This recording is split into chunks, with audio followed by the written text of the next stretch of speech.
Assalamualaikum warahmatullahi wabarakatuh. Kami akan mempresentasikan masalah kesehatan masyarakat pesisir dan agraris dengan tema aspek sosial ekonomi dan kaitannya dengan masalah gizi kurang di Kabupaten Manggarai, Nusa Tenggara Timur. Yang beranggotakan saya Mejita Sari, Nilda Hasana, dan Muryawati. Yang diampuh oleh dosen Ibu Dian Vera, SKM MSI. Baik, yang pertama kami akan menjelaskan tentang permasalahan stunting yang akan dijelaskan oleh Muryawati. Assalamualaikum warahmatullahi wabarakatuh. Di sini saya akan menjelaskan sedikit tentang aspek sosial ekonomi dan kaitannya dengan masalah gizi kurang di Kabupaten Manggarai, Nusa Tenggara Timur. Nah, sebelumnya saya akan menjelaskan sedikit tentang permasalahan stunting. Nah, stunting itu adalah masalah kurang gizi kronis akibat kurangnya asupan gizi dalam waktu yang cukup lama, sehingga mengakibatkan gangguan pertumbuhan pada anak. Seseorang anak dianggap mengalami stunting jika badan mereka lebih rentan atau pendek dari standar usianya. Itu menurut WHO. Selanjutnya, di Kabupaten Manggarai merupakan salah satu kabupaten di Provinsi Nusa Tenggara Timur. Masalah gizi merupakan salah satu masalah yang banyak dihadapi oleh pemerintah. Hal ini terlihat dari jumlah penderita gizi buruk di Provinsi Nusa Tenggara Timur, yaitu 13%, yang sebagian besar berasal dari Manggarai. Hal ini ditunjukkan dari tingginya jumlah penderita KEP atau kurang energi protein, yaitu sebesar 12.920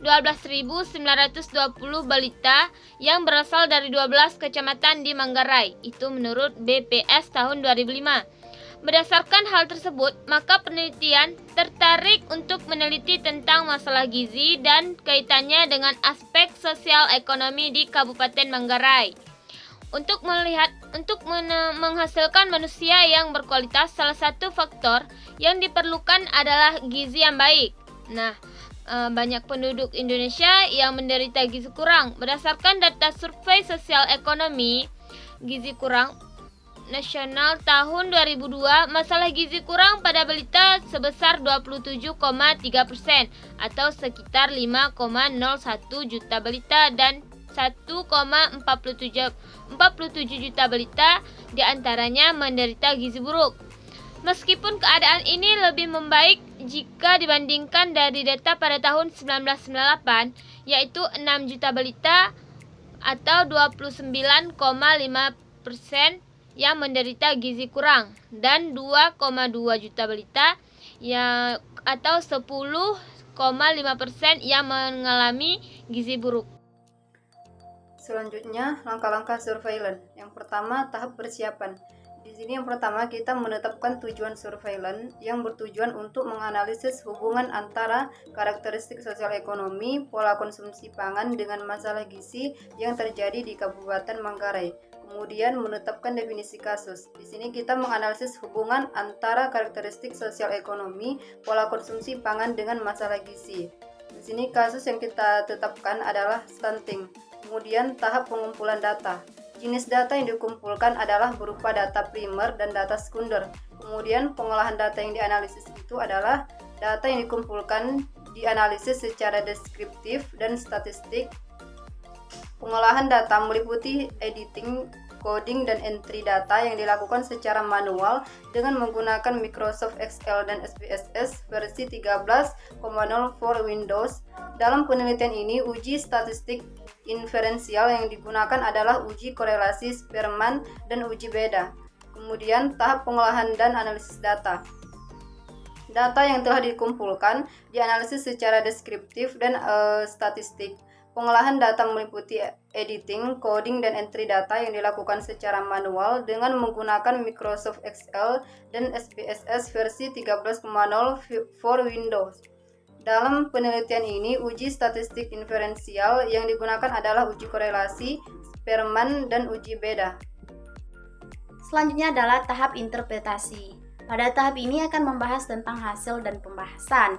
Hasil dan pembahasan dari jurnal di atas adalah kemiskinan di Kabupaten Manggarai merupakan satu dari 16 kabupaten di Provinsi Nusa Tenggara Timur dengan luas wilayah 4.188,97 km dengan jumlah penduduk sebanyak 505.546 jiwa dan jumlah rumah tangga sebanyak 104.972 kakak serta kepadatan penduduk sebesar 120,69 jiwa per kilometer.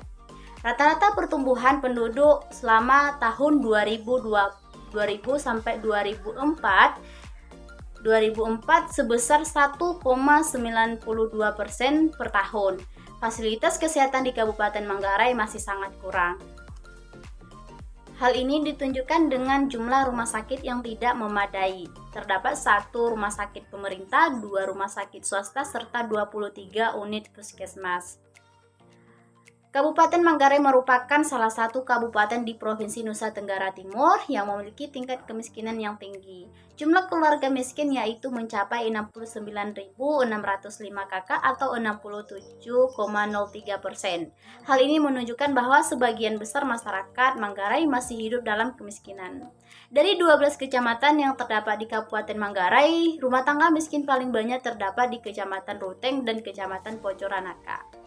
Masalah kemiskinan yang terdapat di Kabupaten Manggarai disebabkan oleh beberapa faktor, antara lain sumber daya manusia, topografi wilayah yang terdiri dari bentengan yang berlereng, degradasi lahan pertanian, terbatasnya luas lahan fungsional dan bencana alam serta iklim global dan pergeseran musim.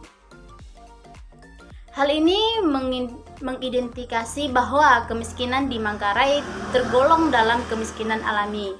Kemiskinan alamiah adalah kemiskinan yang disebabkan oleh kualitas sumber daya alam dan sumber daya manusia, sehingga peluang produksi relatif kecil atau dilaksanakan pada tingkat efisien yang relatif rendah.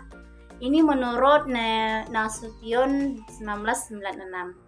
Berdasarkan sifatnya, kemiskinan di Manggarai juga termasuk dalam kemiskinan kurtular. Kategori ini mencakup mereka yang sejak lahir sudah berada dalam lingkungan miskin. Ini menurut Anang pada tahun 1996. Selain itu, faktor budaya juga mempengaruhi terjadinya kemiskinan di Manggarai. Adanya sistem pembagian tanah dari orang kepada anak menyebabkan luas lahan menjadi kurang. Kemudian juga menurut Hidayati pada tahun 2006 mengatakan bahwa salah satu aspek yang dapat menyebabkan terjadinya kemiskinan dalam masyarakat adalah adanya sistem pewarisan tanah kepada ahli waris yang menyebabkan munculnya petani gurem pada guru tani. Selanjutnya, tahap diseminasi atau penyebar luasan informasi. Pada tahap ini, prevalensi gizi kurang di Kabupaten Manggarai tahun 2005 adalah 22,75%, sedangkan prevalensi penderita gizi kurang tahun 2006 adalah 19,24%. Tingkat kemiskinan di Manggarai sebesar 67,3%, sebagian besar ayah dan ibu, contoh berpendidikan SD, dengan rata-rata pendapatan per bulan Rp 440.050. Sebanyak 7,5% anak berstatus gizi buruk atau lebih dari setengah, contoh berstatus gizi kurang. Terdapat 2,5% anak berstatus pendek atau stunting dan terdapat 21,25% anak yang berstatus underweight. Rata-rata konsumsi energi, contoh gizi kurang dan baik itu sama, yaitu sebesar 995 kalori. Tingkat konsumsi energi, contoh gizi kurang, lebih kecil daripada gizi baik. Kemudian, rata-rata konsumsi protein dan tingkat konsumsi protein, contoh gizi baik, lebih besar daripada gizi kurang. Selanjutnya, tahap evaluasi. Pada tahap ini adalah pemberian nilai terhadap kualitas tertentu dan proses merencanakan, mendapatkan, serta menyediakan informasi yang diperlukan untuk membuat alternatif atau keputusan. Nah, berdasarkan jurnal tersebut, prevalensi gizi kurang di Kabupaten Manggarai tahun 2005 masih tinggi, yaitu sebesar 22,75%, dan prevalensi penderita gizi kurang tahun 2006 adalah 19,24%. Terima kasih, sekian presentasi dari kami. Wassalamualaikum warahmatullahi wabarakatuh.